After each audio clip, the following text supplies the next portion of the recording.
But why were you so furious? Do Hoon said, the ghost of a smile breaking through that impossible composure.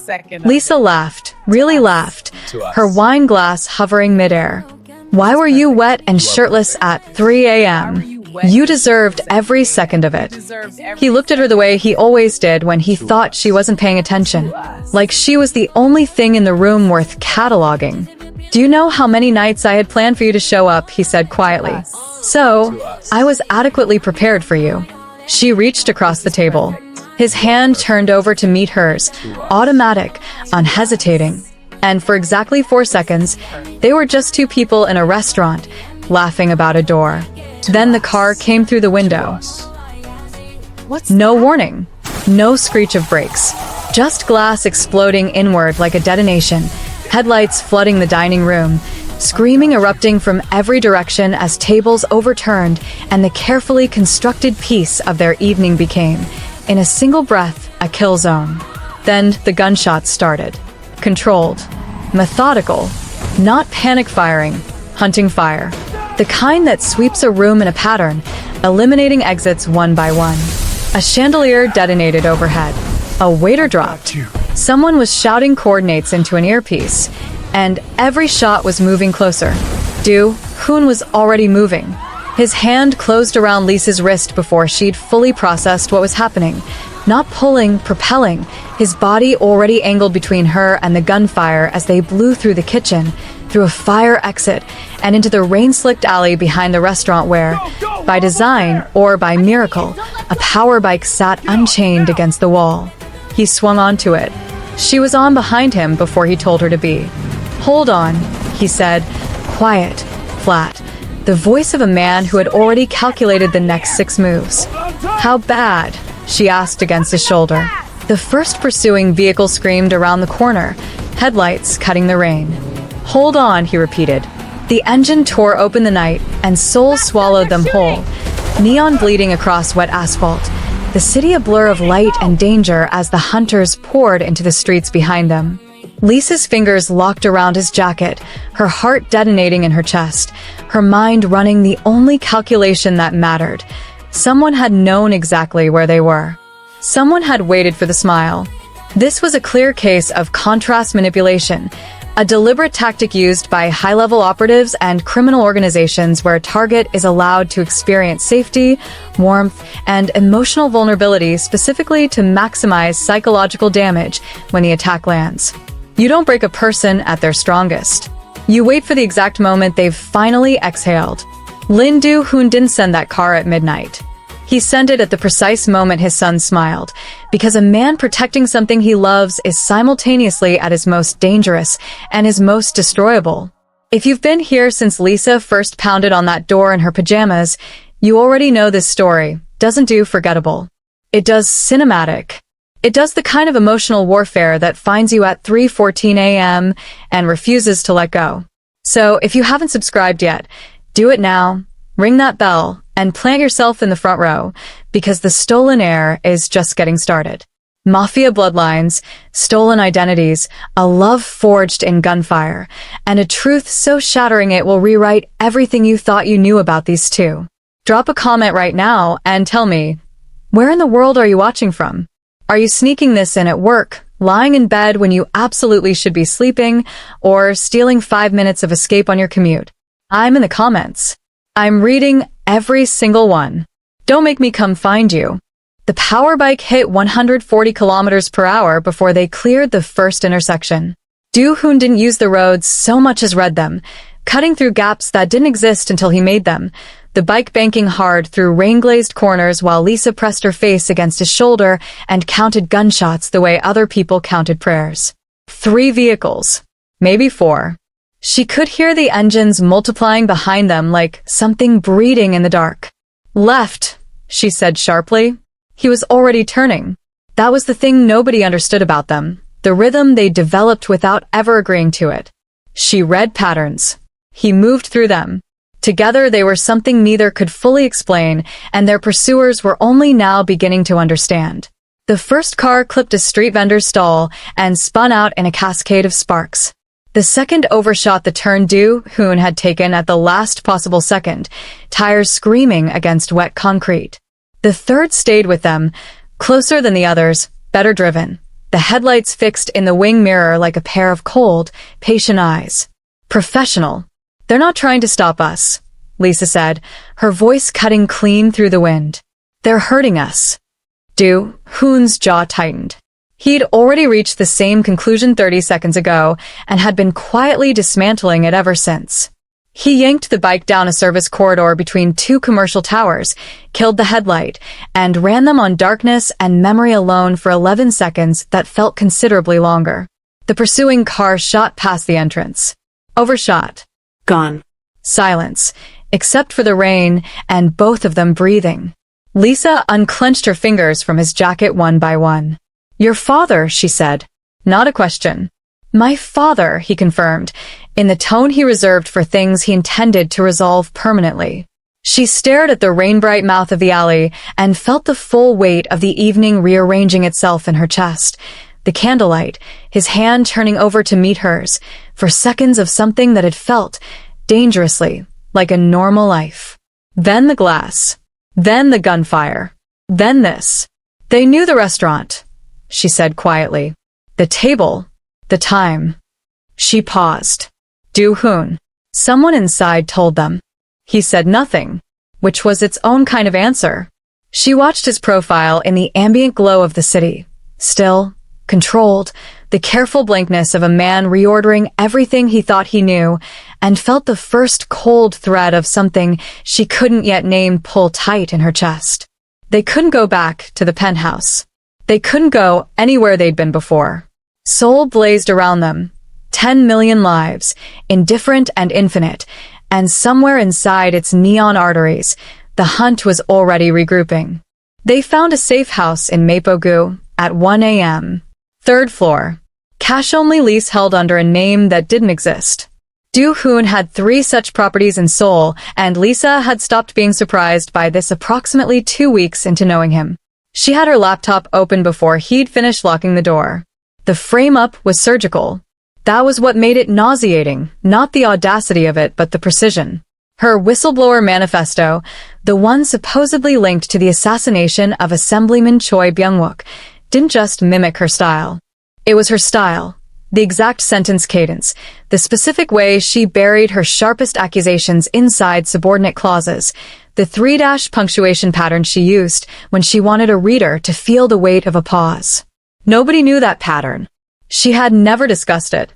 It wasn't documented anywhere she hadn't encrypted herself, which meant whoever wrote it hadn't studied her published work. They had studied her.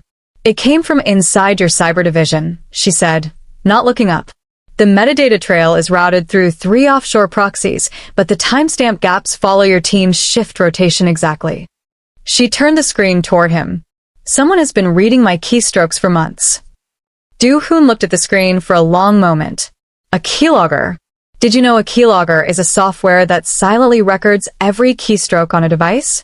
They are used in over 60% of corporate espionage cases globally, often running undetected for an average of 287 days before discovery. Whoever planted this had been patient enough to learn not just what Lisa wrote, but how she thought. There are 6 people with that level of system access, Do Hoon said. Then one of them, Lisa said carefully, has been inside my head longer than you have. Something moved behind his eyes, brief, controlled, and considerably colder than anything she'd seen there before. He pulled out his phone, made a call, for words in Mandarin. 2 of the 6, she would later learn, were unreachable by morning. She didn't ask. What she did instead was keep pulling the thread, because the frame-up wasn't just about destroying her credibility. It was about timing. Assemblyman Choi's assassination had been used to trigger an emergency security protocol that locked down 3 specific financial corridors in Seoul's banking infrastructure. Corridors that, when she cross-referenced them against the shell company registry she'd been building for months, pointed directly to one name. Not Lin Do Hoon. Not Jin Yoon. A third name. One she hadn't encountered before. One that sat, in the architecture of everything she was looking at, somehow above them both. She stared at it on the screen. Do Hoon, she said slowly. I don't think your father started this war. He looked up. I think he's been fighting it, she said. And losing. She found out at 6:47 a.m. in a safe house bathroom the size of a confession booth. The test had been in her go bag for 11 days. She hadn't examined why she'd packed it. She was a woman who dealt in facts, and the fact was she had packed it, and the fact now staring back at her from that small plastic window was the most destabilizing piece of intelligence she had ever received in her life. 2 lines. She sat on the edge of the cracked porcelain sink and breathed through it the way she breathed through everything, slowly, methodically, giving the information time to find its correct position in the larger structure of what she knew. It didn't find a position. It just sat there, enormous and quiet, rearranging everything around it. Outside the door, she could hear Do Hoon moving through the safe house with that particular controlled efficiency she had come to recognize as his version of barely contained fury. 3 phones. 2 laptops. A conversation in low, clipped Korean that stopped the moment it reached a conclusion. He was dismantling the mole problem with the same cold architecture he applied to everything systematically without sentiment, leaving nothing standing that had been compromised. She looked at the test again. Not now, she told it. She wrapped it in tissue, buried it at the bottom of her bag beneath 2 encrypted drives and a change of clothes, and opened the bathroom door with her face arranged into the expression she used when she needed the world to believe she was fine. Do Hoon looked up from his laptop. Looked at her, one of those long, calibrating looks that always made her feel simultaneously known and exposed. You're pale, he said. I didn't sleep. He held her gaze for 3 seconds. Then he slid a coffee across the table without a word, black, exactly right, and went back to his screen. She sat down across from him and opened her own laptop and told herself she would tell him when the timing was better. When they were safe. When the city had stopped trying to kill them long enough for a conversation that would change everything.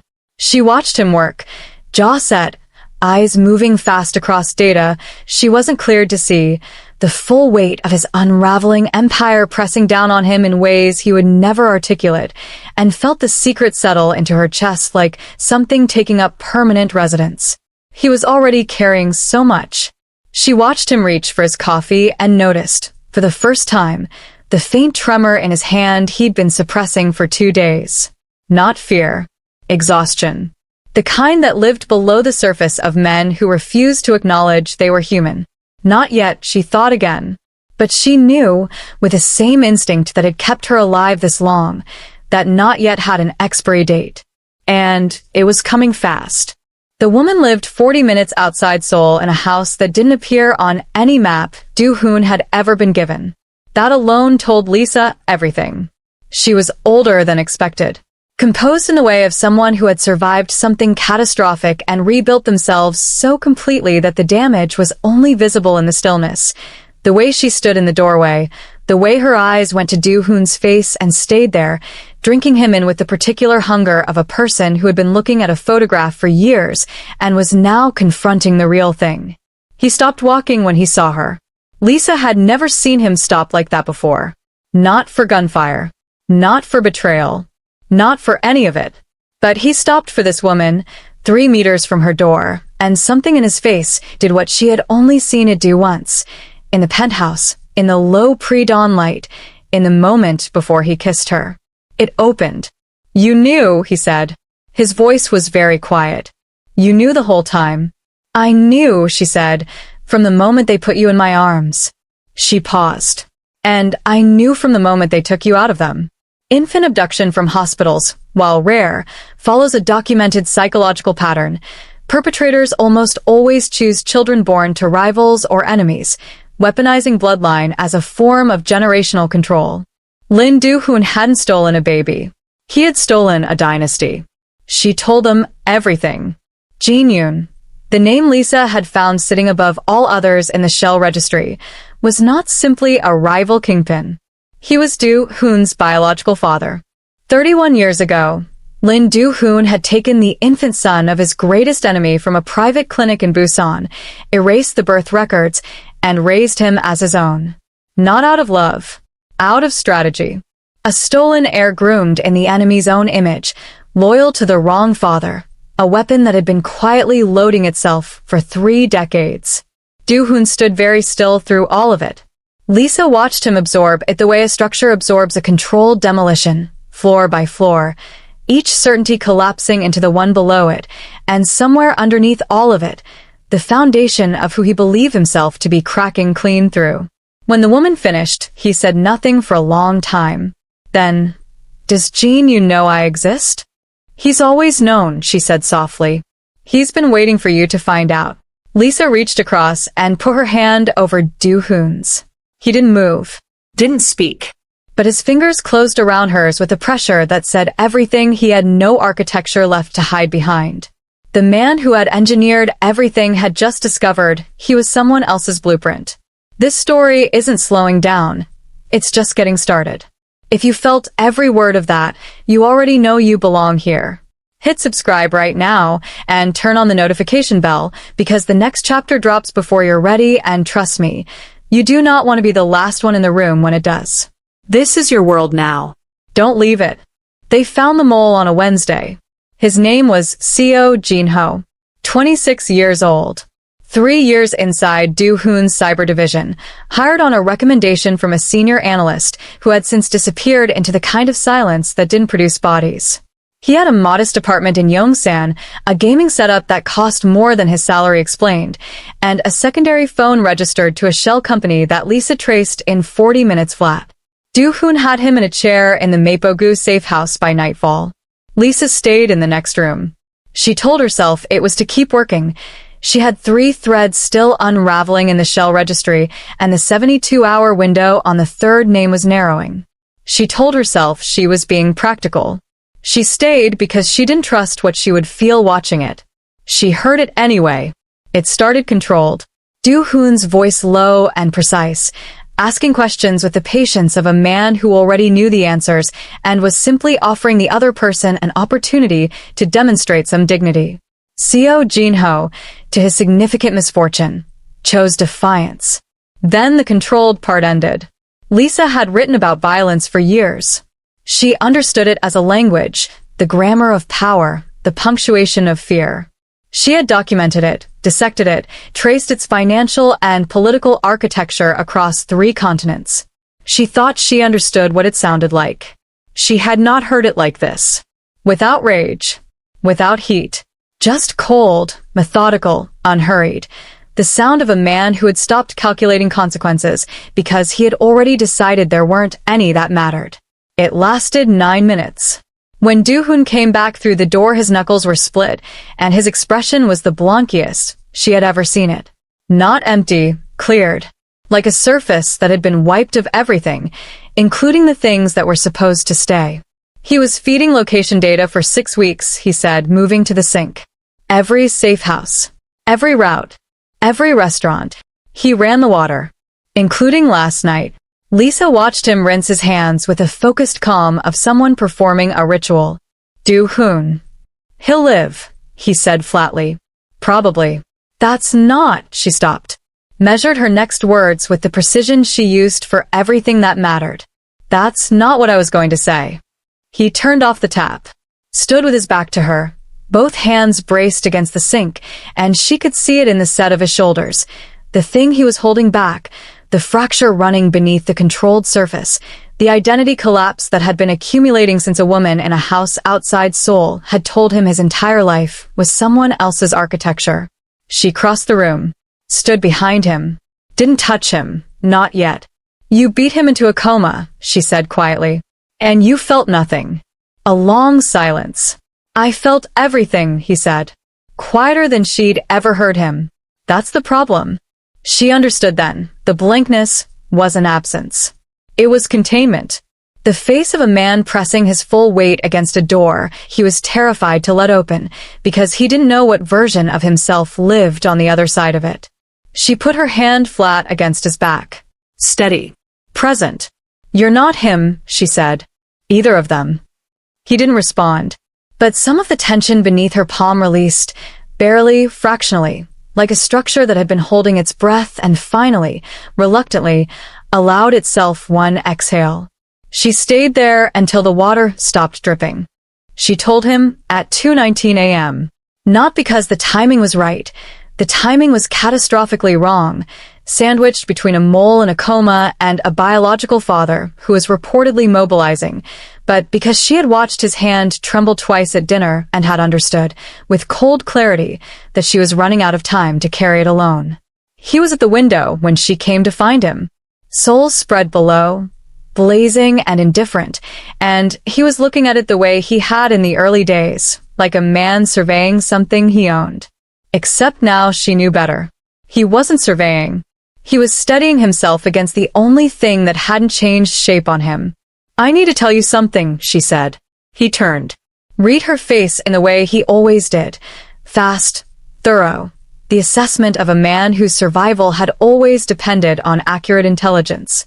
Whatever he found there made him go very still. She didn't dress it up. She was not a woman who buried headlines.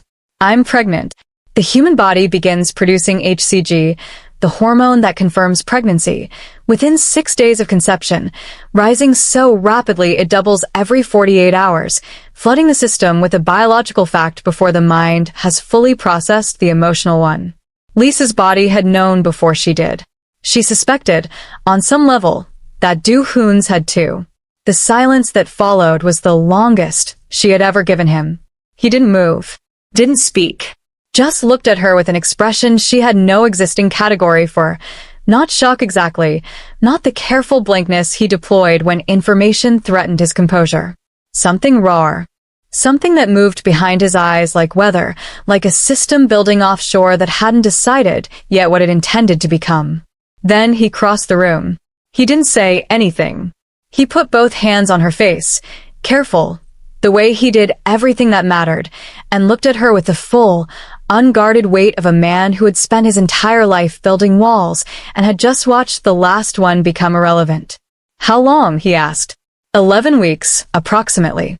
He absorbed that. She watched him do the mathematics. 11 weeks back, the penthouse, the pre-dawn window, the night he had told her the truth about everything and she had stayed. "You've been carrying this," he said, "through all of it. You were already carrying enough." Something in his face broke open, not apart, but open, the way a fist unclenches. The icy brutality she had watched accumulate over the last 5 days, the cold efficiency that had been consuming the warmer architecture of him piece by piece, receded. What replaced it was something she had only seen in fragments before. Unguarded. Fierce. A devotion so total it had no interest in being managed. He pulled her in and held her with both arms, not gently, not carefully, but completely, and she felt the full force of him finally drop its guard. "I need you to stay behind me from this point forward," he said into her hair. "In every room, every corridor, every situation." "That's not how partnerships work," she said against his chest. "It is now," he said. She considered arguing, decided, for possibly the first time since she'd known him, to let him have it. Outside the window, Seoul blazed on. And somewhere in its depths, Jin Yoon's forces were already moving, because the pregnancy, though neither of them knew it yet, had already been confirmed by the surveillance that had never fully left them. The leverage had just changed hands. They came for her on a Friday morning while Do Hoon was 3 floors below, dismantling what remained of the mole's network with 2 of his most trusted lieutenants. Lisa was at the kitchen table. Laptop open, coffee going cold, the third name still pulling at her like a loose thread she couldn't stop worrying at.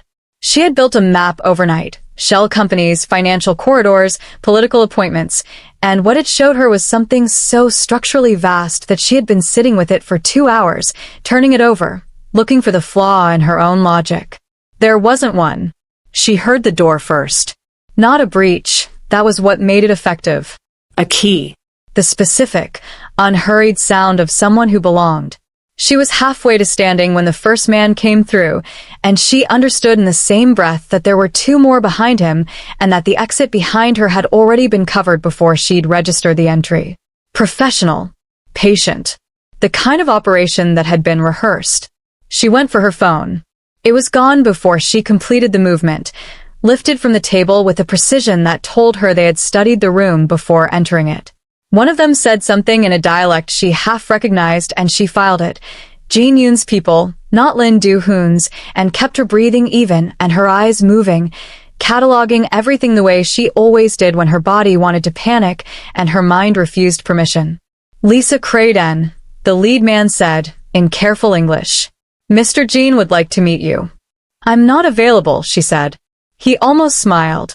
He anticipated that response. They didn't hurt her. That was the detail that lodged itself most deeply and refused to leave, the careful, deliberate absence of violence. She was escorted rather than dragged, handled rather than forced, moved through a service exit and into a vehicle with tinted windows with the specific courtesy of people who had been instructed to deliver something valuable and intact, which told her everything about what she was to Jin Yoon. Not a target, not a casualty. Leverage. She thought about the pregnancy the entire 40-minute drive and said nothing and kept her face perfectly still and counted turns. Jin Yoon's stronghold was in the hills above the city, a compound that presented itself as a private medical facility and functioned as the operational center of an empire that, according to the map she'd been building all night, had its fingers in 12 government ministries, for major financial institutions, and a security infrastructure so deeply embedded in Seoul's legitimate architecture that removing it would destabilize the city in ways the public would never be permitted to understand. The man himself was smaller than she'd expected. 70s. Elegant. The kind of stillness that accumulates over decades of absolute authority. She recognized it immediately because she had seen its younger, sharper version every day for the past 6 weeks. Do Hoon had his eyes. It hit her like a physical thing and she absorbed it without expression.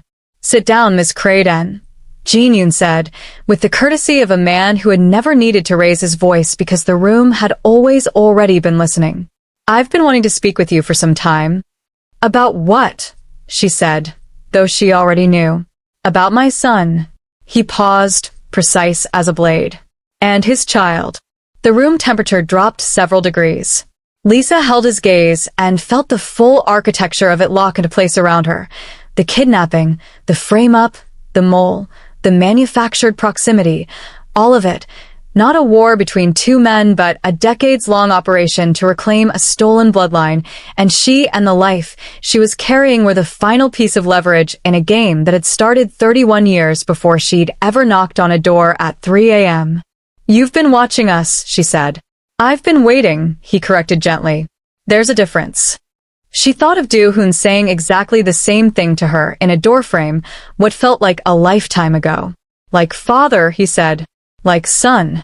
She said nothing, and waited for Do Hoon to come find her, because she knew, with absolute certainty, that he was already coming. The story is far from over. Subscribe now and hit that bell so you're first in line when the next chapter hits. No spoilers for those who sleep on it. No replays for those who weren't watching. This inner circle moves fast. Get in now or spend tomorrow catching up. Do Hoon found out at 9:17 a.m. 11 minutes later, he was on the power bike. Alone. Every lieutenant, he had told him to wait, to plan, to assess, to build a coordinated operation with appropriate resources and a viable extraction model. He had listened to all of it with complete patience and then left without a word, because the calculating part of his brain had already run every scenario and arrived at the same conclusion each time. There was no version of waiting that he could live with. The amygdala, the brain's threat detection center, processes danger in 12 milliseconds, bypassing rational thought entirely when a primary attachment figure is threatened. Park Do Hoon, king of Seoul's underworld, was operating on pure amygdala. And he was doing it at 160 kilometers per hour through Friday morning traffic. He knew the compound. He had studied Jin Yoon's operation for years with the detached professionalism of a man mapping an enemy, never knowing he was mapping his own origin. He knew the perimeter, the guard rotation, the 3 structural weaknesses in the North Corridor that had existed since the compound was built because the architect had been on Lin Do Hoon's payroll and had quietly made sure the fortress had a flaw. 50 bodyguards. Elite. Jin Yoon didn't employ anything less. Do Hoon had operated against worse odds with more to lose. Except that was no longer true, and somewhere on that 40-minute ride through Seoul's morning arteries, the last thread of cold professionalism snapped clean, and what replaced it was something he had spent his entire adult life engineering himself not to feel. He didn't use a silencer. That was the detail his lieutenants would discuss for years afterward. In the controlled, reverent tones of people who had witnessed something they didn't have adequate language for. He went through the North Corridor without concealment, without strategy, with the full and terrible force of a man who had decided that speed and absolute commitment were the only tactical variables that mattered. The first 4 went down before the alarm sounded. The next 6 in the time it took the response team to reach the corridor. He moved through the compound like a system. Not chaotic, never chaotic, but stripped of every hesitation, every calculation about cost and consequence, every half measure he had ever permitted himself in the name of control. Room by room, floor by floor. He took hits. He registered them the way a moving vehicle registers road damage, as information, not impediment. A graze above the left ear. 2 cracked ribs from a collision with a man twice his size who he put through a glass partition without breaking stride. His jacket was destroyed by the 3rd floor. He didn't notice. Somewhere above him, Lisa was in a room with his biological father. He kept moving. The 50th man was stationed outside a set of glass-walled doors on the top floor, the final checkpoint, the last piece of architecture between Do Hoon and the room where everything that mattered to him was being held as leverage in a 31-year-old war he hadn't chosen and had never been consulted about. He stopped in front of him. The guard was good. Trained. The kind of professional who doesn't intimidate easily and doesn't make the mistake of underestimating a bloodied man in a destroyed jacket just because he looks like he's already lost. They looked at each other for exactly 2 seconds. Move, Do Hoon said quietly. The guard moved. He pushed through the doors. The room beyond was glass on 3 sides, soul blazing through every wall. The city spread below like something that had always been watching, and in the center of it, Lisa sat across a table from an old man with Do Hoon's eyes, her hands folded, her face composed, looking for all the world like a woman who had simply been waiting for a meeting to conclude. She looked up when he entered. Her eyes moved across him. The blood, the jacket, the particular controlled devastation of a man who had just gone through 50 people, and her expression did something he felt in the center of his chest. Not fear. Not relief. There you are. Jin Yoon rose slowly from his chair, turned to face his son for the first time in 31 years, and smiled, with a satisfaction so deep it had clearly been decades in the making. You came alone, he said, just like I would have. We're nothing alike, Do Hoon said. Not yet, said Jin Yoon. And then, from the doorway behind the old man, a figure stepped forward that neither of them had seen, and the air in the room changed completely. His mother walked in, alive, present, and directly into the line of fire. She looked older than the house outside Seoul. That was the first thing Do Hoon registered. The weeks since they'd last seen her had compressed into years on her face, the particular aging of someone running on borrowed time and aware of exactly how much remained. She walked into the room with the careful steadiness of a woman who had rehearsed this moment so many times that the emotion had been worn smooth, leaving only the intention underneath. Her eyes went to Do Hoon, stayed there. The same hungry stillness he'd seen in the doorway of her house, the same look of a woman reconciling a photograph with a living person. Then her eyes moved to Lisa, dropped briefly, unmistakably, to where Lisa's hands were folded across the table. And something in her face resolved, a decision made, a calculation completed, the specific quiet of a person who has identified the thing worth spending the last of themselves on. Jin Yoon turned to look at her. His expression didn't change. You were supposed to stay in the car, he said, with the mild irritation of a man who had been disobeyed by someone he'd underestimated. Yes, she said simply. I was. Do Hoon was already reading it. The geometry of the room, the positions, the guard behind Jin Yoon reaching for the weapon at his hip with the unhurried confidence of a man who believed he controlled the situation entirely. 3 options. 2 of them ended badly.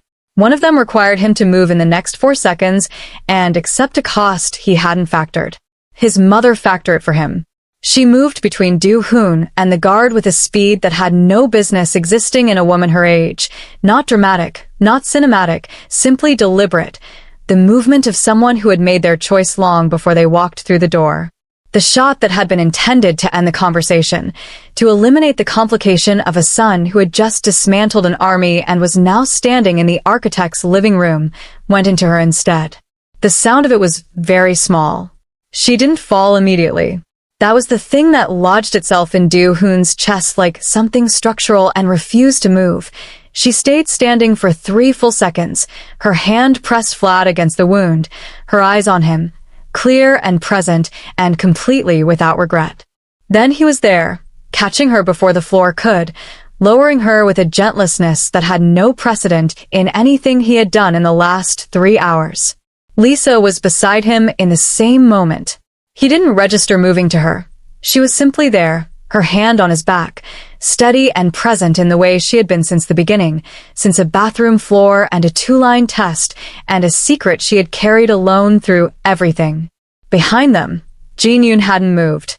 He was watching his son hold a dying woman with an expression that had finally, for the first time, lost its architecture of control. Something moved behind the old man's eyes. Not remorse exactly, but the specific, terrible recognition of a man confronting the full consequence of a 31-year-old decision. Do Hoon looked up at him from the floor. The guard was down. Lisa had seen to that with a speed and efficiency that would have surprised anyone who hadn't spent 6 weeks watching her operate. The room was theirs. The leverage had inverted. And Jin Yoon, stripped of every structural advantage, stood at the glass wall with soul blazing behind him and the full weight of what he had built, and what it had cost, finally, visibly, pressing down. Do Hoon stood. He crossed the room without hurry. Without the cold blankness of the corridors below, or the brutal efficiency of the 50 men between the entrance and this moment. He moved with something quieter and more final than either. The absolute, settled calm of a man who has passed through rage and out the other side into something that doesn't have a temperature. Jin Yoon looked at him without stepping back. To his credit, or perhaps simply to his nature, he met it without flinching, the way a man faces a consequence he always knew was coming and had simply chosen not to think about until it arrived. "You could have come to me," Do Hoon said. Very quiet. "Any time in 31 years. You could have come to me." "You weren't ready," Jin Yoon said. "You never gave me the chance to be." One moment. One breath between them. Father and son, biology and betrayal. 31 years of stolen identity compressed into 4 feet of charged air between 2 men who moved identically, thought identically, and had been pointed at each other since before Do Hoon had a name. Then Do Hoon's hand closed on Jin Yoon's collar, and the glass wall behind him made its decision. It didn't shatter dramatically. It gave the specific, almost gentle surrender of engineered glass meeting sufficient force, and Jin Yoon went through it and into the Seoul skyline with an expression that had not yet fully processed what was happening. The city took him. Do Hoon stood at the open edge for a long moment, wind cutting through the destroyed jacket, Seoul blazing 30 floors below, and breathed. Then he turned. His mother was on the floor with her head in Lisa's lap, Lisa's hand pressed carefully over the wound, her eyes on him. Calm, focused, doing what she always did, which was refuse to let anything fall apart that she could hold together. He crossed the room and lowered himself beside them both. Took his mother's hand. She turned to look at him, and her eyes were still clear. The borrowed time almost spent, but the intention still burning underneath. "I'm sorry," she said. "For all of it. For every year." "I know," he said. She reached into the pocket of her coat with her free hand. Pressed something into his palm. 2 things he realized. A flash drive, matte black, no markings. And a small silver key on a plain ring, the kind that opened something modest and important. Her fingers closed over his around both of them. "There is one more thing," she said. Her voice was very quiet now, running on the last reserves of itself. "Something I should have told you years ago." A breath. "You have a sister." The room went completely still. "She doesn't know about any of this." She's been safe. I made sure of that. I kept her separate. I kept her clean. Another breath, shorter. She's in the United States. The drive has everything. The key opens a safety deposit box in her city. She'll need it. What's inside it will protect her. Her grip tightened fractionally. But Do Hoon, listen to me. He was listening. He had never in his life listened to anything more completely. They know about her now. Jin Yoon's people. The ones still operational. They'll move on her within 72 hours of confirmation of his death. Her eyes held his with the last of everything she had. You have to get to her first. I will, he said. Promise me. I promise. She looked at him for a long, still moment, drinking him in one final time, the way she had in the doorway of the house outside Seoul, and then her eyes moved to Lisa, and something in them softened into a gratitude so complete it needed no words. Her hand went slack. Do Hoon stayed on the floor beside her for a long time, his mother's hand in one of his and the flash drive and silver key in the other, the wind coming through the broken glass wall, Seoul indifferent and magnificent below. Lisa said nothing. She put her head against his shoulder and stayed there, solid and present, the way she had been since the beginning. He closed his fingers around the key. He stood at the broken glass wall for 7 minutes after they called it. Lisa counted. She had learned, over the weeks of knowing him, that Do Hoon processed grief the way he processed everything, standing up, facing outward, giving nothing away to any room that wasn't entirely safe. She was the only safe room he had left. She let him have the 7 minutes and didn't move from the floor and didn't say anything, because she understood that silence, offered correctly, was its own form of holding someone together. On the 8th minute he turned around. His eyes were dry. His face was the contained, cleared surface she knew well. But underneath it, visible to her now in ways it hadn't been 6 weeks ago, in ways she suspected it hadn't been visible to anyone in years, was the full weight of everything the last 12 hours had cost him. The identity, the parents, the empire, the 31-year lie that had been the foundation of every single thing he believed about himself. He held up the flash drive and the silver key. Tell me what you need, Lisa said. He sat down beside her, opened his last remaining laptop. The others had been destroyed in the compound's lower floors, and slotted the drive.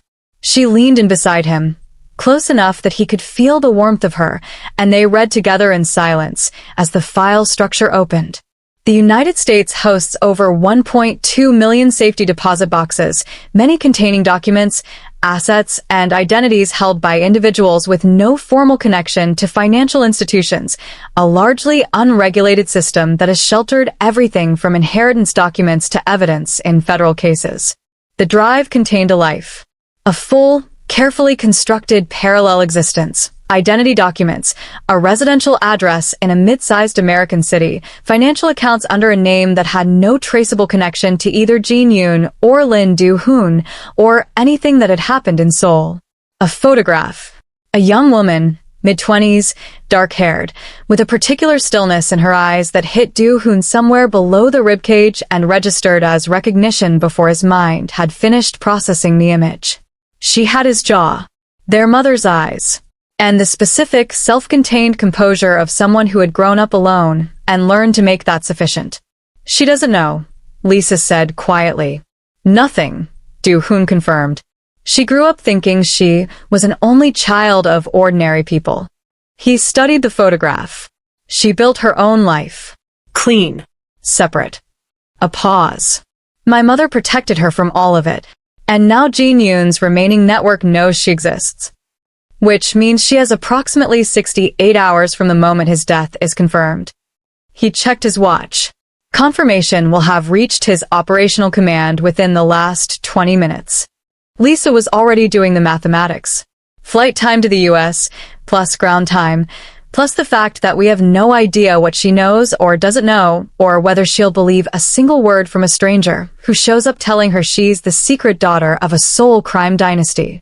I'll go alone, he said. She looked at him. Lisa. His voice was very quiet. You are 11 weeks pregnant, and you've been through a kidnapping, a siege, and a penthouse in the last 18 hours. You are not getting on a 14-hour flight. You don't get to make that decision. I'm not making it. He turned to look at her fully. I'm asking. For the first time in my life, I am asking someone for something instead of engineering the outcome. His eyes held hers with the full, unguarded weight of the man she had watched emerge from behind 30 years of architecture. Stay somewhere safe. Let me bring her back. And when I return, and I will return, we will figure out what comes next. Together. The word landed between them with the full significance of everything it contained. Together. Not a strategy. Not a managed outcome. A choice made by a man who had spent his entire life controlling variables to let the most important one remain beautifully, terrifyingly open. Lisa looked at him for a long time. You have 66 hours, she said finally. I'll need 48. Then you have 48. She reached up and put her hand against his face, deliberate, unhurried, the gesture of a woman who had made her own decision. Bring her home. He covered her hand with his, held it there, and in the ruin of a glass penthouse above a city that had tried to erase them both, Park Do Hoon, stolen heir, Kingpin, the man who had engineered a door knock at 3 a.m. and found something he hadn't planned for, looked at the woman who had become the only thing he hadn't tried to control, and felt the terrifying, clarifying weight of a future he actually wanted to live. He kissed her once. Certain. Unhurried. Then he stood, pocketed the flash drive and the silver key, and walked toward the elevator with the focused calm of a man with a mission, a clock, and, for the first time in 31 years, a name that was entirely his own. The city blazed below. The clock had started. And somewhere in America, a young woman with her brother's jaw and her mother's eyes was living a quiet life, completely unaware that it was about to change forever. Here's what I know about you. You didn't skip. You stayed for every word. You felt the power bike tear through Seoul's neon arteries. You felt the penthouse go quiet after the glass broke. You felt that silver key press into his palm like the weight of everything he never knew he had. People like you are exactly who this channel exists for. You don't just watch stories, you live inside them. Because here's what's coming. A young woman in America living a quiet life that is about to be detonated. A brother she doesn't know exists, with 48 hours and a silver key, and the particular, terrifying devotion of a man who has never once failed to reach the thing that mattered. And Lisa, brilliant, unbreakable Lisa, holding everything together from the other side of the world while carrying the next chapter of all of it inside her. But before you go, drop it in the comments right now. Do you trust Do Hoon to make it back in time? And what do you think is inside that safety deposit box? Because I have a theory, and I suspect yours is darker than mine. I'm in the comments. I'm reading every single one. Don't make me come find you.